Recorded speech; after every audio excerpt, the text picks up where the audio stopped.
后来日本时期的台湾人民族性到底如何呢？就卖透过一本册会当普遍来了解。当时有一个日本籍的老师有记录100种伊所看到的台湾人，讲当中有一寡行为个性一直到今也是拢同款。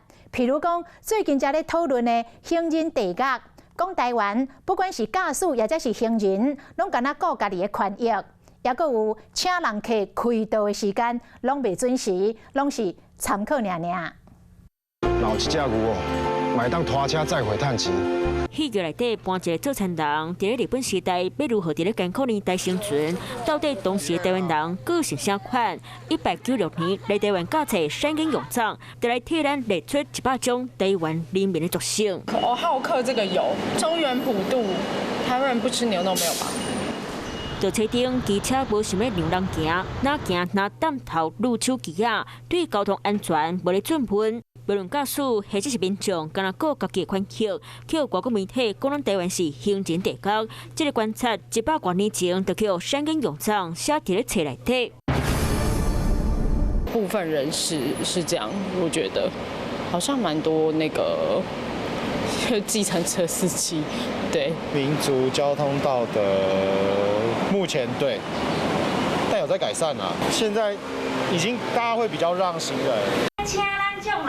民众拢感觉有影哦，佮邀请限定时间，供互大家参考。听我定写，为暗暝6点开道，定等啊等到6点半，佮也未开道，嘛互奇奇怪怪请人客时间，真做特别现象。仅供参考也是啊。自己有遇过吗？有啊，就是婚礼通常时间大概还要再延半个小时才会开始。没错。真的吗？你有遇过吗？有，大部分12点，大概都到1点才会开桌。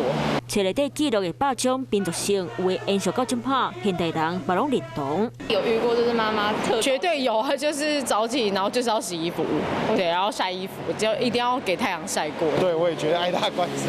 怎么说？因为就新闻常看到啦，主要是这样，就是很多小事情都一定要上法院解决这样。虽然讲随时代演变，至少会甲现代人有真差，不过小上的所在，嘛是互人感觉台湾人民族性是真严格。Hello， 我是郑慧良，想要抢先掌握最及时的新闻资讯吗？赶快订阅、按赞、开启小铃铛，锁定华视新闻的 YouTube 频道。